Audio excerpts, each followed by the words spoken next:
Hey dads, welcome to today's Dadstrong podcast. This is David from dadstrong.com. And man, the new year has just kicked off. It is 2019.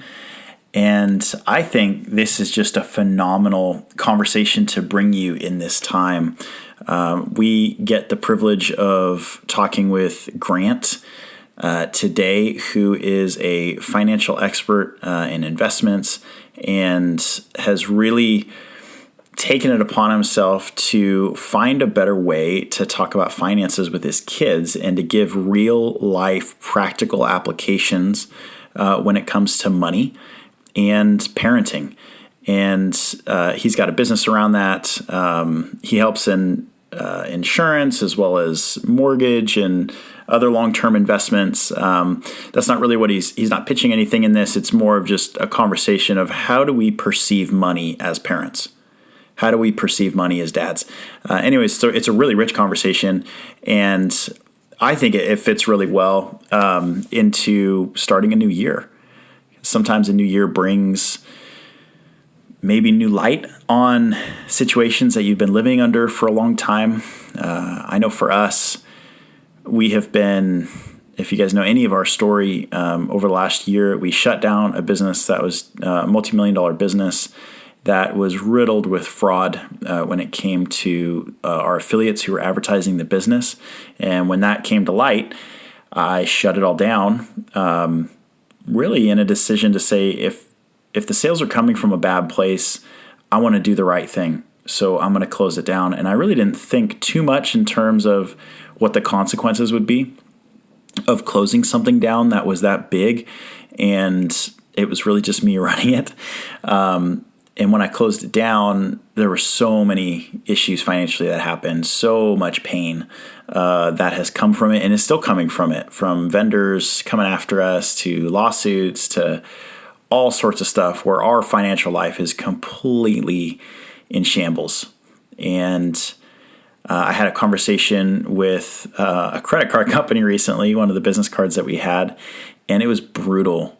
Like, it was so brutal, the way that they were talking to me and going through every detail of our expenses and our life and how are we going to get our money from you guys. And I mean, it was intense. And what it did is it took me out of this place of, okay, I'm going to find something new. I'm going to figure something out. Something's going to happen to launch us forward and to fix all these issues that we've had financially. And it put me into this state of looking at everything as this is reality. Your life is in shambles right now financially. You need to get a grip on what is today's reality.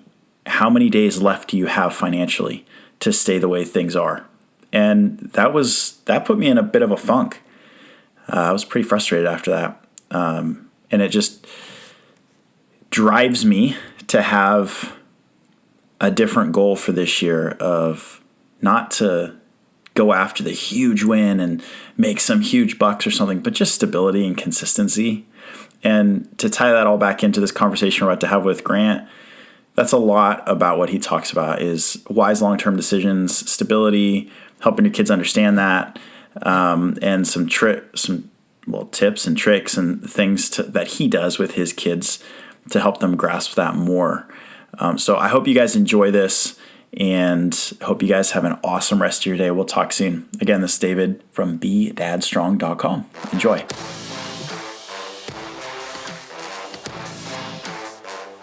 So here's the deal. Most dads today feel stuck, overwhelmed, like a shadow of the man they once were in their primes. And that's not okay. We're taking back the dad flag and creating a movement of men who will be strong leaders for their family, strong physically for their health, strong mentally for their careers, and strong internally for a balanced life. We are Dadstrong, and this podcast is for you. All right, Grant, looks like we are recording. Thank you again for joining the Dadstrong podcast. I am really excited to have somebody on here who is not completely into fitness and nutrition, but more on the practical application of life principles with our children. And one of the things that I saw that we have talked about is that you love to talk about finances with your kids and train them up. Talk to me a little bit about your story, how that even got started in your life. Why are you even passionate about that? Yeah, happy to. So, money is something that a lot of times is a hindrance in people's life. It can impact relationships negatively. And I experienced that in my life for sure. And I know a lot of other people do as well. Money fights are the number one cause of divorce. So for me personally, I wanted to create a place where I could help people with finances, um, so that money is something that enhances their life rather than hinders it. And finances can impact all kinds of relationships, including but not limited to the relationship that we have with our kids. And I want to teach my children how to handle money well, how to be a good steward of what they earn and what's been given to them, so that money for them is something that enhances their life and enhances the relationships that they have and relationship opportunities they may have as well. Well, yeah, that totally makes sense. I can definitely look back in my own life and marriage. We've been married for 11 years and see how many times that we've wanted to make certain decisions and money had been a hindrance for us. So I could see how you would not want that. I don't want that for my own kids, for them to even consider that, in their pursuing their dreams or whatever. What are some specific instances that you see typically in people's lives where money becomes a hindrance for them? Well, simply put, most people don't understand how to manage money. And it's not really their fault. It's like our society is set up to have people fail with money. We aren't educated about it, at least not educated about it well in high school or junior high, and not really even in college. So it's just like we're expected to just jump into life and trust salespeople to help us with money. But the reality is most sales folks are incentivized to put you in a worse spot, and then they get paid more. So it's just a really weird kind of thing that most of us are forced to live through in society. So as a whole, the answer to your question is just an understanding. Most people don't have a true understanding of money and how to handle money and what to do with it. So what are some common misconceptions that you come across with money? Well, I'd say the biggest thing that people don't do with money is they don't have a plan for it before they spend it. Most of the time, they just earn their income, earn their paycheck. And this is true of kids too, right? They get the money, and then the next thing they know, the kids are at the dollar section in Target and their money's gone, right?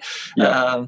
And that's very intentional by Target or whichever store they walk into. This store is designed to try to get you to spend money. They do a great job at it. They're excellent marketers. They do an excellent job at studying us as people in our society and how we make decisions. And they set things up so that we spend. But the reality is we should have an understanding of how much money is going to come in based on the work that we did, how much money we're earning, and have a plan for that prior to spending. And then the hardest part is sticking to that plan. So that's what I'd say is the biggest thing that people miss when it comes to finances. So if you're going to give a few basic principles of areas that people should plan to place their money, because there's spending and there's investing.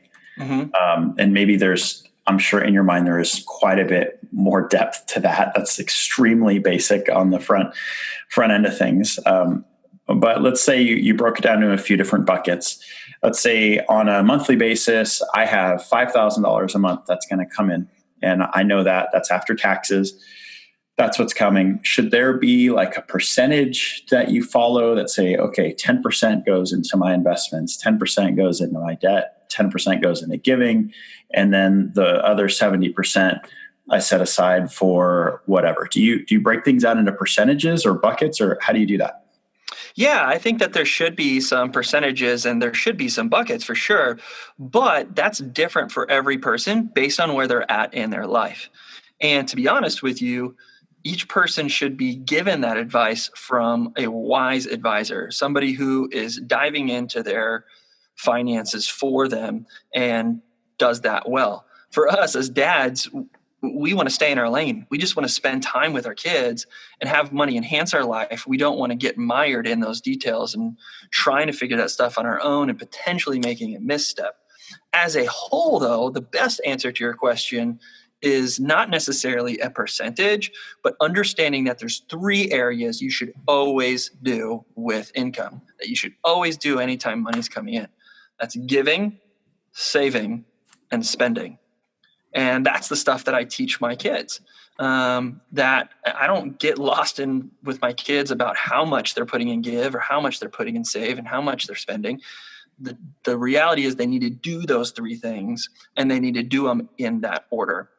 If our society, adults and kids included, had those habits and didn't get lost in the numbers of what percentage and what amount, man, we'd be way better off. We wouldn't have a lot of those money issues, and money would enhance our life a lot more than it would detract from it. So talk to me about the giving side of things with your kids. What areas do you see your kids giving in? Are you like, hey, kids, here's a specific area that as a family we like to give into? Or do you open it up more to let them use their creativity? I'm sure that totally depends on ages. I'm not going to give my 3-year-old, $50 and say, here you go, honey, go give this somewhere. She'd probably give it to our cat. Right. But as far as like giving goes with your kids, how does that work for you? Like, are there specific places that you encourage them to give to, or do you let them just decide that on their own? As a whole, we let them decide on their own, but you're right. Depending on the age, we may guide them here or there and give them some options. The primary thing that we have to keep in mind when we're parenting our kids about giving is that we want them to have a grateful heart. We want them to look at all the things that they have and be thankful. I mean, perspective is a huge deal, right? And when you're giving to someone else or someone who's more in need, man, that can really change a lot. Totally. Some of our most frustrating moments as parents is when our kids are in the I want selfish mode, right? Yeah. And when we make them and we train them to give first with their money, that helps a lot with that perspective. It really does. So for us as a family, when our kids were really little, my kids now are, my oldest is about to be 10, and then 8 and 6 are our children's ages. When they were a lot younger, we used to together give them the option to take all of their give money, which was in a special little piggy bank for each of them. We'd go to the dollar store and we would buy things like shampoo and deodorant and food and water. And we live here in Arizona where it's really hot. And in the summertime, there can be from time to time when you're driving around homeless people that are in need. And we would put together what we would call blessing bags and put all of this stuff that a homeless person might need in a bag that we would buy with the give money at the dollar store. And then now, as our kids are driving around, when they see someone who's in need, they're like looking like, hey, there's somebody who needs a blessing bag. Stop, And then they would give the blessing bag out, and then we have a conversation about that person and what maybe they're going through in life and what we're going through in life, and continuing to foster that grateful heart. So you are connecting money with purpose when you do that, right? Yes. You're not just saying, great, you're going to transfer money digitally to an organization and you got to trust that that's just a good thing that you did. I love that you are taking a practical tool, which is money, you're converting it into some sort of a practical application and then connecting that application with the need. Like there are so many lessons in that for kids. Like even when our kids, we purge our toys all the time and take bags of toys out because people just give so much, for birthdays and Christmas and stuff, and they just start cluttering. And it's like, guys, you don't even play with half of these. Let's go give these away. And watching the kids give them away to a shelter or whatever, they get excited about it. But I can't even, I love that connection of here is a person who's in need, and your kids have eyes to go see that person in their need and then go pursue it. I think that's like, I mean, that's walking out what it means, like to be good people, to be good citizens. If you guys believe in the Bible, that's like walking out the gospel, right? Mm-hmm. You're connecting that to real life. I love that. That is so, so powerful. And the fruit of that is gratefulness for what they have, right? That's not necessarily your intended purpose to make them grateful for the things that they have, but I can't even imagine like how much more Thanksgiving they have in their own hearts for seeing what they have in their own home when they're giving this kind of thing away to people on the street. Does that make sense? Yeah, definitely. And yeah, our family, we are Christians and we attend church on a regular basis. And as we read the Bible, we see that we are here on life for others. We are here to love others well, simply put. And that's what we want to do in all of our actions. But when, you said, the fruit of that is the gratefulness, but that's very intentional. My wife and I have conversations about how we want to train our children to have grateful hearts, to genuinely be selfless and to put other people's needs first.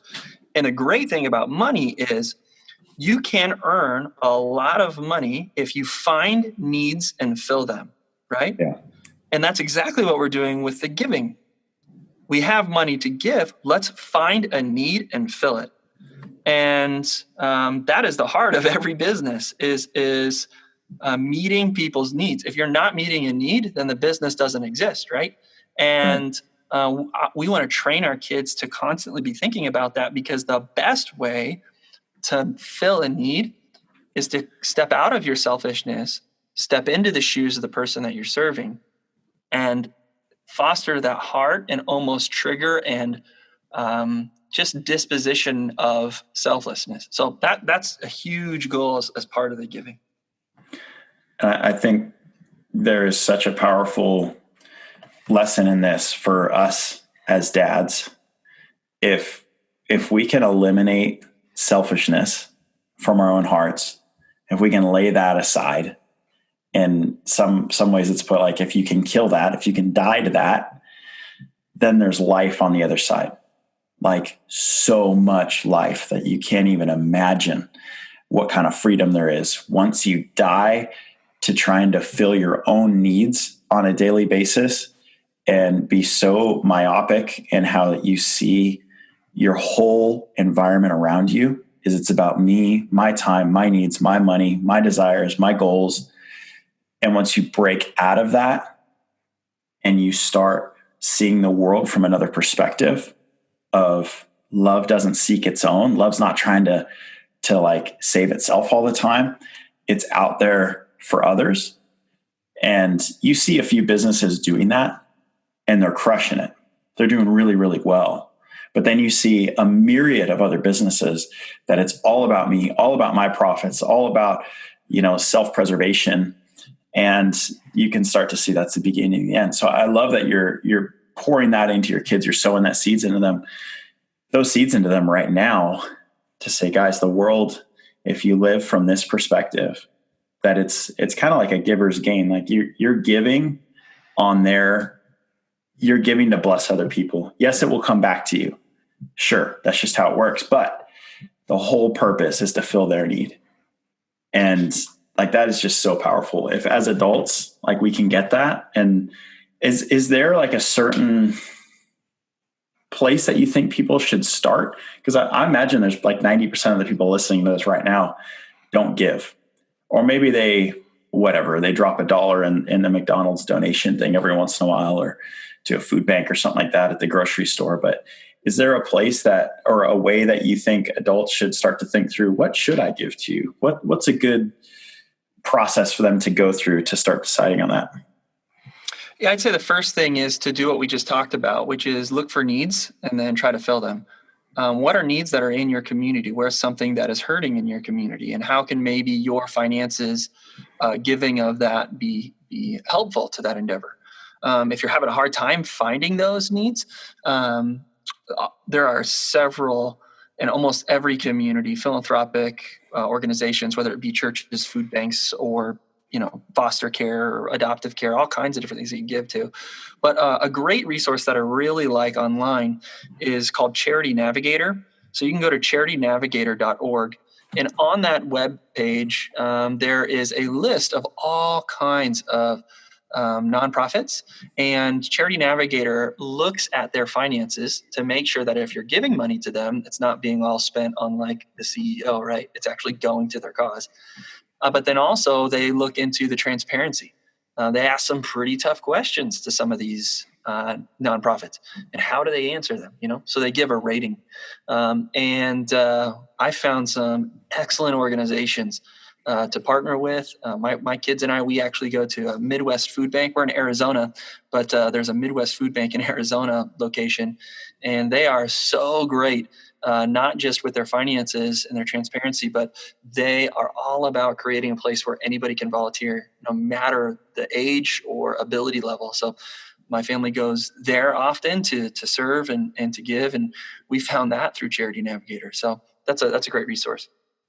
Yeah, that's a phenomenal resource. Food banks are everywhere, and I'm in Boise in Idaho, and there's a couple of ones here, and it's so amazing to meet the people who run the food banks, because they're just like, they're salt of the earth people. Mm-hmm. And they work tirelessly, and there's constantly issues and things that are coming up, and they're in it for the people, not for themselves. It's definitely a thankless job. Yeah. So if anybody can find a food bank, or sometimes grocery stores do food drives for the food bank. And they ask like, hey, do you want to give $5, $10 or whatever to the food bank? It's the best to just go buy a bunch of food and bring it down there, or whatever. Half the food in your pantry you're not eating, just take it out of there and go give it away. And there's so much in there. Like, yes, there'll be stuff that comes back to you, but it's even bigger than that. Like, you're helping people in need. Yeah. I'd say the biggest thing to get started has less to do with finding a place to give and more to do with the paradigm shift in our minds. Yeah. And look, I'm talking about, I do all these things with my kids, but the reality is I'm trying to figure it out every day too. Yeah. And there are times when my kid's like, hey, there's somebody who needs a blessing bag. And I'm just in my head like, dude, I'm hungry and we're trying to get to the restaurant, like I don't want to stop. Right. I want to pull over. I get lost in my own selfishness. So my kids, through this thing that we do as a family, they challenge me to maintain a grateful heart, to maintain a selfless attitude. And I genuinely believe, not only because it says it in the Bible, but because I've experienced it, that the reason why life should be about serving others is because that's what's best for us. When we're serving others, I have the most joy. Sure, I can find joy by being selfish and whatever, but that's not sustainable. The same as like your example with those companies. There are some companies that can go out there and do things the wrong way and maybe intelligently kind of swindle things, but it's not going to be sustainable. I found that the most sustainable joy is when I'm serving others well, putting other people's needs first and giving. And we have tied that to money as we teach our kids about money, because we want them to experience that same joy. I mean, what more can a dad want for their kids and for the kids to be joyful, right? Right. And it starts with you living it out, being that example, right? A lot of people do this. They even do it in pulpits and churches. They teach stuff that they haven't become in their own life, and it falls flat. And it's the same thing as parents. We're trying to teach our kids lessons. If we haven't learned that lesson ourselves, that's like the definition of hypocrisy. So if we want to teach these money strategies to our kids, yes, it's awesome to get these principles in place with the kids, but it's way more sustainable if we do them and put them into practice with our own life, and start getting these things, like being active in them, and learn them as habits in our own daily basis. The habit of giving, the habit of having eyes to see something bigger than what's right in front of us. I think that would right there. If dads could just get that, we would completely change this country. And guys around the world who are listening to this, it would change the world, blow people's minds. So giving is a huge piece. Yes. Huge the first piece. piece. Yeah. Mm-hmm. When it comes to saving, because you mentioned three things: giving, saving, and spending. Mm-hmm. What do you do on the saving side? Is that just hold the money? There's no strategies necessarily around, especially for kids. There's probably not. Like, Right. you're just putting it away so they're not spending it. Is that pretty much what the saving is? Yeah. Again, should there be a specific percentage and a specific amount that each person should save? Yes, but that is so dependent upon various things like what is your current level of income? What's your debt like? What are your goals? What do you want out of your life? How soon do you want those goals? And a lot of that needs to be put together by, again, another wise advisor. But when it comes to our kids and even for ourselves, the primary thing is to create a habit of saving. Yeah. If you're able to save a second after you give and you're able to save every time, that will put you leaps and bounds ahead of so many people. The number of people that live paycheck to paycheck in our country is astounding, and it doesn't matter the income amount. No. I've got clients who are dentists and physicians who live paycheck to paycheck and make over $1 million annually. And then I have clients who are, he works at the zoo, and I'm not talking about like takes care of the tigers. I'm talking about like, hey, do you want mustard on your hot dog at the zoo? But because he saves, he lives completely comfortable. Savings is a huge, huge deal in creating a peace of mind for certain life needs. The reality is we need to eat, we need a roof over our head, we need some basic things. And if you save those needs, you don't ever get scared about them. And if you don't get scared about them, it doesn't dramatically impact where your head's at, which then can make sure that you can be completely emotionally intelligent in your discussions with people. Whenever I'm having like a really tough day or I've got stress from some other area of my life, that's when I blow up on my wife or my kids. Right. When my patience is tested because I've got some stress from somewhere else, it's rough. That's why money fights the number one cause of divorce. Well, if everybody saves, if we teach our kids to save, and the basic needs are going to be met as a result of that, that stress is no longer a hindrance. Money doesn't have to be a hindrance in life. Money can be an enhancer. And I think one of the caveats that you'd have to put on that is if you're not living beyond your means. And I think that's a huge reason why you have physicians and a lot of the guys that I work with and have worked with in the past are internet entrepreneurs making millions of dollars a year. And they are also living paycheck to paycheck because they are living still, they might make 10 million a year, but they're living a $12 million a year lifestyle. And so again, like you said, it doesn't matter how much you're making. Yes, the more you make, the more you spend, but it's even more than that. It's the more you make, the more debt you get into is usually the statistics. So, like your hot dog vendor is not going to be thinking to even live a lifestyle of whatever the physician is attaining to live, because maybe he's trying to live like the surgeon's living.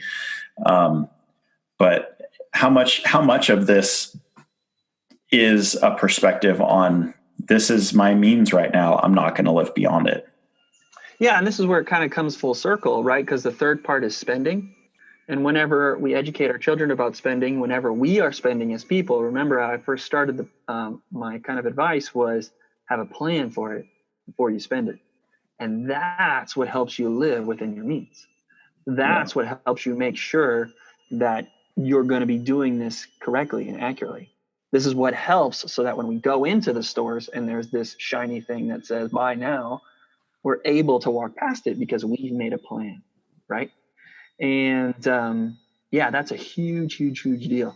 I mean, the kind of nasty word that nobody likes is nobody does it consistently or well. At least a large portion of our society doesn't, is budget. But, if you don't like that word, just say, I'm creating a plan. And I'm going to tell my money where to go before it goes. Yeah. And that's part of the spending. And that's what we talk about with our kids.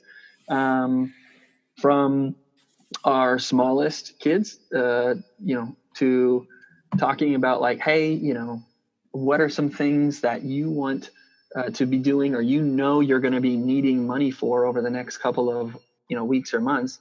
Well, I got to have a plan for that. Well, we recently just got back from Hawaii. I was able to officiate my brother's wedding. We had a blast there with the kids, but our youngest knew that while in Hawaii, she wanted to get her hair braided, by a vendor. She's going to want to buy certain things, so we talked to them about, well, have a plan for some of that income for the spending, because, you're going to be spending that differently when you're there. For our oldest, she had a kind of a booth at this kids entrepreneur fair, and she earned some income from it, and she wanted to do it again. And we said, okay, well, what are the costs that you're going to have the next time you do this? What are the costs of the supplies and the overhead for having this booth to make the things that you're going to make to sell? And that's part of that plan. So that's all a part of the spending piece, the third part. Yeah, that's so cool. But they're thinking ahead. It's not just, I have this $10. This is what I want to do with it right now. It's in the next few days, I know I need this for X. And as adults, I think we might I could speak personally. I might see money in the account and say, okay, that money I know is for rent. That money I know is for a car payment. That money I know is for a credit card. And then you're, doing the math out. Okay, we have X amount left over for savings. And then that's as far as it goes, right? It's that month or the next month or whatever. It's not in the next 8 months. I know I want to take my wife here for our anniversary, and you start chipping away and saving. I mean, that's for people who have that kind of mentality and have that kind of discipline. I think discipline's the other 4-letter word besides budget with money. That's really hard to hear, because you're like, you're going to try to tell me what I can and can't do with my money on a daily basis. That's what budgets are. They're just telling me what I can and can't do. Yeah, but the thing is, people forget you're the one making the budget, and it's not like it's the 10 commandments written in stone that you can't change. You made it so you can adjust it. And the biggest thing that people miss when it comes to budget, and the reason why people don't have discipline, is because they think it's not fun. So what you do is you make a plan for fun. Our kids, when they work, they know, like, hey, I'm going to go get a boba drink with some of this extra money, or I want to get that Lego set or whatever. Sure. Yeah. Plan for that fun too. We call it, as just adults, my wife and I, we just call it the personal account. So we budget personal money that we can just spend on whatever the heck we want. And now when my wife comes home with, 30 pairs of pajamas for the kids, that I'm just like, what, do we really need these? I'm not getting in an argument with her. I know that she spent that from her personal part because she wanted to buy those pajamas or whatever, and I don't care. So not only does that help with us in our marriage, but we're telling our kids, like, yeah, work and reward yourself, because that gives you sometimes motivation to keep going, not only in the midst of the work, but it gives you motivation to go do work again, right? So experience some of those rewards, have fun, just make a plan for the fun, and don't let the fun have you. Right. So you're creating space in your budget ahead of time for an impulsive decision. Yeah. Where it's okay. You're just planning that I know I will have decisions to make that might be impulsive of, hey, I want to get whatever, a Starbucks, or I want to do something that's a little bit frivolous, but it's okay because I've already set something aside a month back or a few weeks back where this is going to be okay. And that's awesome. I mean, you're living proactively instead of reactively. And then you're like, okay, I spent this money. Now I have to find a way to make more money over the next 30 days to pay for that. And that's the trap that I think so many of us get into. So talk to me. You said you have clients. What is it that you do for your profession? Yeah, so I am the founder of a company called Stewardship. Our website is moneywellrooted.com. And simply put, we are home loan, insurance, and investment advisors who serve people with wisdom and love. We can help with pretty much every area of your finances, and do our best to put other people's needs before our own, love them through finances, and give them wise advice so that money is something that enhances their life instead of hindering it. Okay, so what would be an ideal scenario for somebody to come to you as a client? Oh man, there's all kinds of different scenarios. It could be somebody who we just talked about before, like, hey, how much should I save? How much should I invest? We would have a great conversation with somebody like that to talk about their goals, talk about their needs, and create a plan for them so that those goals can be met, and give them advice on, hey, this is how you should invest, this is how much you should do, this is how you should allocate it. Or it could be somebody who's like, man, this whole budget thing sounds great, Grant, but I have no idea. I've never done a budget. I need someone to hold my hand through it. We do that as well. We hold people's hands through budgeting. And then as simple as everybody needs auto insurance, right? So we do the auto insurance, home insurance, life insurance, the whole works. And of course, with home loans, we help people have a home loan that they can be proud of, a payment that they can afford, a payment that's within their budget, but also get them into a home, because a home and a place to have a roof over your head is a big deal to a family. So we do that stuff as well. So if somebody is on the precipice of wanting to purchase a home, but they don't know how much to save, they don't really have a grasp on their budget, they don't even know how much that sort of thing could cost, you could sit down with them and walk them through, okay, here's the plan. Let's put it together of here's how much your, whatever your net income is. Here's what your expenses are. Let's dig into this. And now here's how much you can set aside. And here's how much of a loan that you can actually afford and live, more freely, instead of spending 80% of your income on a house payment. So those are the types of conversations you'd have with people.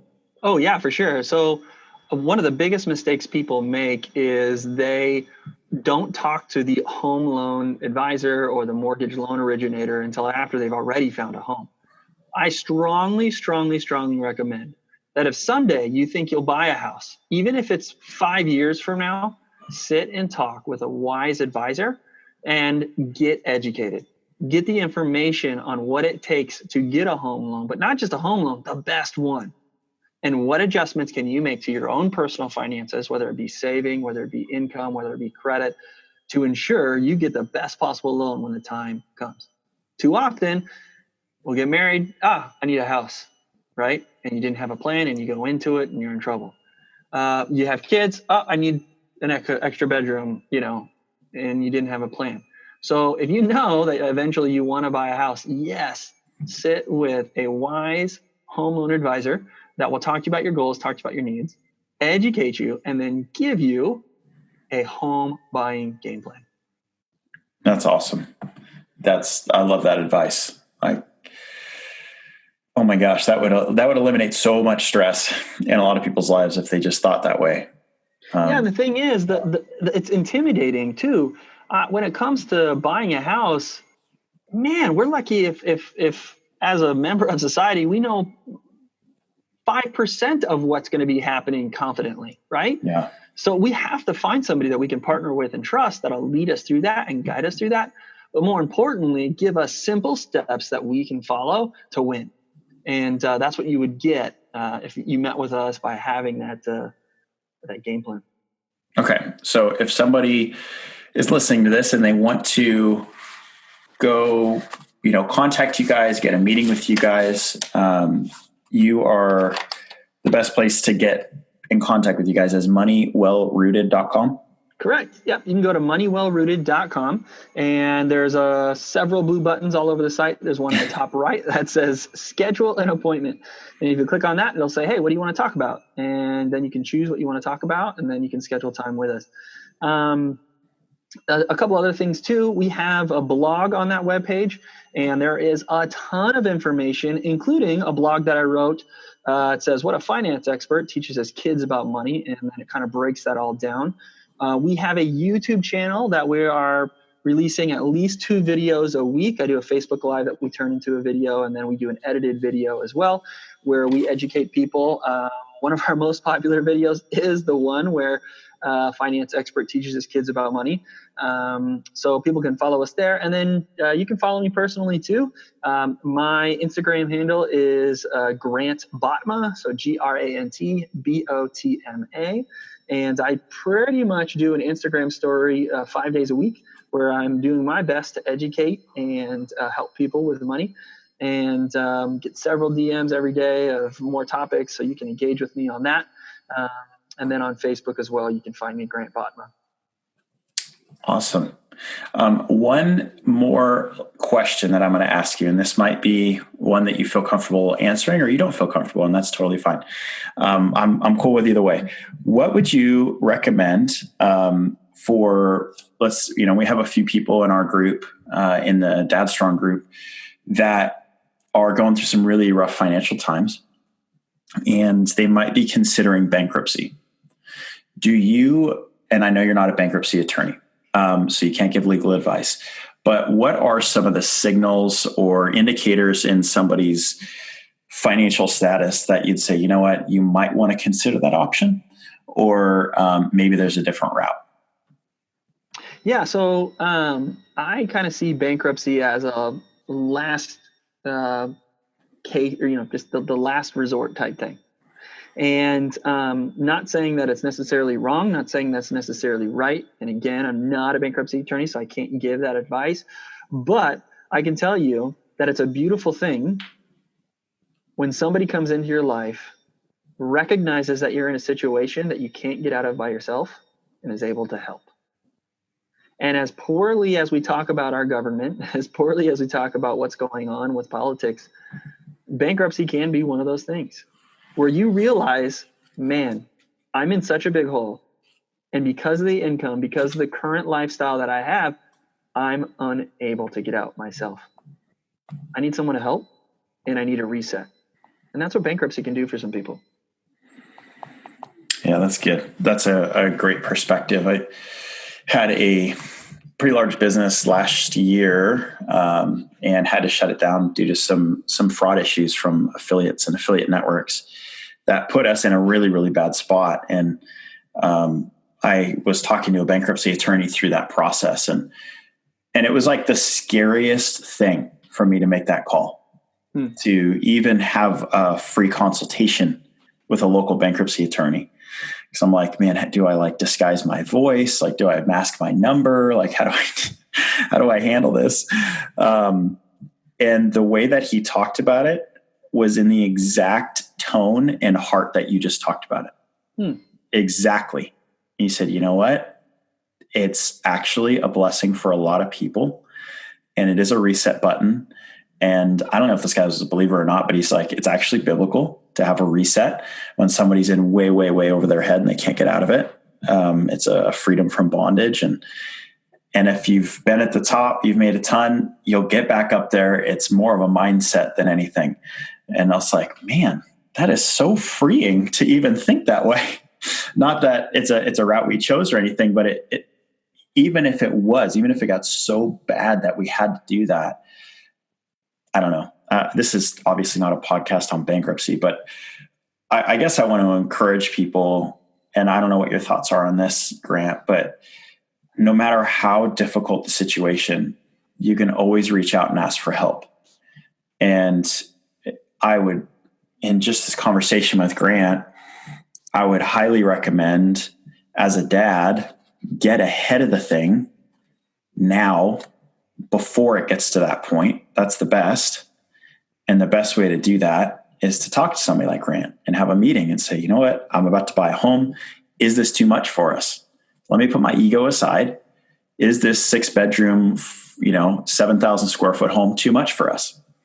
Or how can we plan a budget where the next 10 years aren't going to be us losing all our hair from stress? And I think if we thought that way, and we met with people like Grant and companies that really want the best for you, I don't know, I think we can mitigate a lot of that stress and a lot of the even getting to the point of bankruptcy. Yeah. And the key is working with people that aren't necessarily going to tell you what to do, but are going to present all the options in a way that you understand, so that you can make a wise choice. Right. And I think that's super important. And when it comes to bankruptcy, I mean, forgiving of debt is a biblical principle all over the place. And that's super important. And that's a part of what bankruptcy is. But again, I think it's important to rehash what I first said, and that is it's a last ditch effort, right? I don't think it should be a crutch or you enter into a frivolous endeavor and say, well, I can always file bankruptcy. Right. That's not wise. Or maybe there's a situation that you can, with a little extra hard work, get out of yourself, right? But the bankruptcy is only after you've consulted, you've tried, and you know, I need help. And it's okay to need help. Like, look, all the stuff that I'm saying might sound great and wise, but none of it's of my own head. Like, I've gotten all this information from other wise dads who have been there before, other wise finance people before me. And I'm seeking help and trying to consume information about anything and everything in life as much as possible, because I'm not perfect and I'm just trying to figure it out like everyone else. Yeah, and that's such a huge point, Grant, that as dads, that doesn't mean we still don't need to be fathered in some way. Everybody needs a sage in their life. I mean, you watch every great like action movie or superhero movie, there's always a sage that's guiding that hero. They always go to somebody for advice, and we are absolutely no different. And the internet is not your sage. Go find a personal relationship with somebody. If you want to learn woodworking, go find somebody who's really good at woodworking and let them guide you. Ask for help. Yes, there's a ton of YouTube videos on how to learn it, but man, the depth of relationship and the beauty that comes out of that type of interaction and learning and mentoring, it's huge. And especially showing that example to our kids. Get mentored in things that you're passionate about because you want to be better and never stop being better. I mean, that's a invaluable lesson that we can teach our kids, and especially in the area of finances. Keep learning and keep growing in that area. So our kids want to keep growing and learning in that area. And man, that's just super powerful, Grant. I love that. I love this conversation. I'm hoping in the future that maybe we could do some more stuff like, I'll obviously connect the Dadstrong group into your guys' content, but I think it'd be fun to do some Dadstrong little videos for people in how kids can earn money around the home. I watched one of your YouTube videos on that, and I thought it was just really powerful. Just the practice of how you reward your kids based on who did the job and who didn't do the job. Whose heart was in the right place while they were working and who was complaining, and like all those things can be, I think we get expanded to some pretty cool videos. Yeah. I'd be happy to help. If people say, hey, do you know that guy, Grant? My hope is that they would respond like, yeah, he's super helpful and encouraging. So if there's anything I can do to be helpful and encouraging to your listeners or to anybody else, I totally want to do that. So yeah, be honored. Okay. Awesome. Well, again, thank you, Grant, for being on here.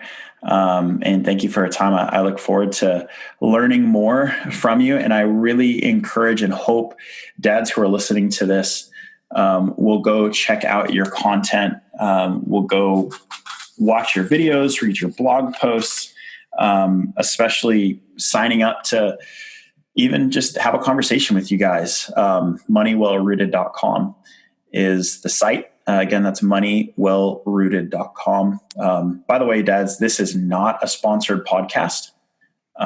This is not Grant saying, hey, promote my stuff and I'm going to reward you in some way financially. This is just two dads having a conversation. It's me hearing Grant's heart behind what he's doing and hearing the wisdom behind what he's doing and promoting him for that. So I don't know if that helps you guys with perspective, but again, moneywellrooted.com. Thank you again, Grant, for being on here.